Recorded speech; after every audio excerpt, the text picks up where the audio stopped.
Micromax made a comeback in the Indian smartphone market with two new smartphones, the In Note 1 and the In 1B. Now I've already reviewed the Micromax In Note 1 and I found that it offered really good hardware on paper, but it had a little few rough edges when it came to the software experience.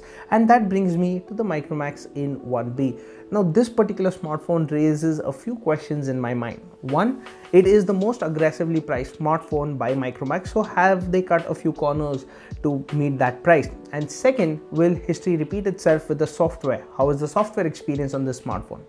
Well, I'm going to review this and try to answer all these questions. Hello everyone, I'm Aditya. You're watching Gadgets 360 and this is the full review of the Micromax In 1B. And if you're new here, be sure you are subscribed to the Gadgets 360 YouTube channel and click on that bell icon so that you are notified whenever we upload a new video.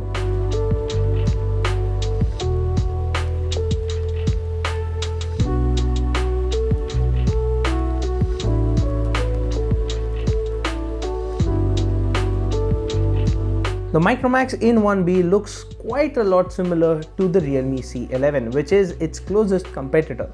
You get a 6.52-inch HD Plus display with a dewdrop notch at the top. The display has decent viewing angles, but it doesn't get too bright when outdoors. Apart from this, the panel is decent for watching videos on, but the backfiring speaker can get muffled very easily. Moving on, you get a 20:9 aspect ratio on this display, which makes the phone tall and narrow. This means that holding it won't be a problem, but you also won't be able to reach the top of the display very easily. Coming over to the rear, and you see that almost 75% of the back panel has a textured finish, while the rest is plain. You get a rear mounted fingerprint scanner on the In 1B for authentication, which I found to be positioned a bit too high for my liking. I missed hitting it most of the time and had to stretch to reach it.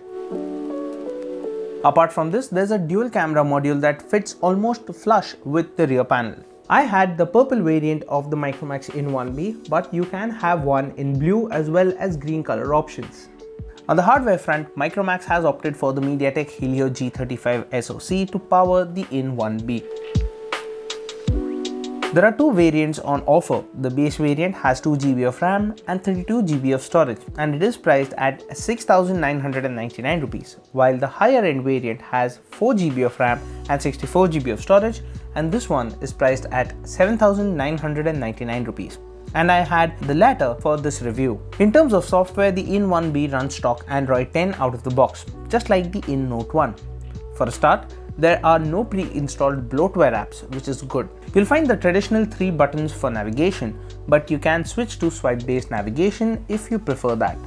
You can also enable a gesture to pull the notification shade by swiping down on the fingerprint scanner. Speaking of which, the fingerprint scanner is a tad slow, and as I mentioned earlier in this video, its positioning makes it hard to unlock the smartphone in one go.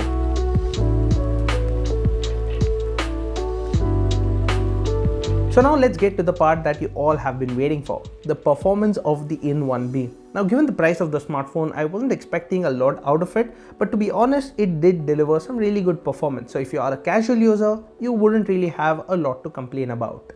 The performance was decent and I did not have to wait for too long for the phone to load apps. Multitasking wasn't much of an issue either, and the 4 GB of RAM on my review unit was able to keep apps in memory without needing to reload them. As for gaming, I played Call of Duty Mobile, and yes, the game did take long to load. It defaulted to low graphics and medium frame rate, and I found stutters during gameplay. Apart from this, the device also got warm under load, and after playing the game for 17 minutes, I noticed a battery level drop by 5%. Moving on, you get a 10-watt charger in the box, which is acceptable given the price of the smartphone. But the issue here is that the In 1B comes with a 5000 mAh battery, which got to only 45% in about an hour of charging, and charging it completely takes a really long time, and that is a slow experience.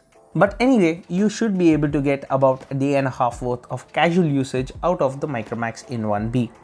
In our HD video loop test, the phone went on for 14 hours and 41 minutes, which is slightly below average. Now I was expecting it to perform even better considering it has an HD Plus display, lower screen brightness and a less powerful SoC. But never mind. The Micromax In 1B comes with a dual camera setup at the back, which includes a 13 megapixel primary camera and a 2 megapixel depth sensor. For selfies, you get an 8 megapixel selfie shooter. Just like the In Note 1, the camera application is quite basic with only a few tweaks. You'll find the quick toggles at the top for HDR as well as AI. And yes, the AI, it isn't the fastest I've experienced, but it does make a slight difference to the output. Check these out. Photos taken with the Micromax In 1B were decent in daylight and appeared good at first, but once I zoomed into these shots though, I saw that they lack detail. Like when shooting against the light, you'll need to enable HDR manually since the phone does not do it on its own. Close-up shots were below average as the phone struggled to focus on subjects quickly. Portrait mode lets you simulate a background blur and sets its intensity before taking a shot. These shots had good edge detection. Low light shots were again average. This smartphone manages to keep noise under control, but the output wasn't sharp. There is a night mode in which it takes about 4 seconds to take a shot, and this did improve the output to a certain extent. The selfie camera captures decent photos and you do have the option to take selfie portraits as well. In daylight, the front camera managed good edge detection, but low light shots weren't as sharp. Video recording tops out at 1080p for the primary as well as the selfie camera. Footage shot in daylight as well as low light had a lot of shakes.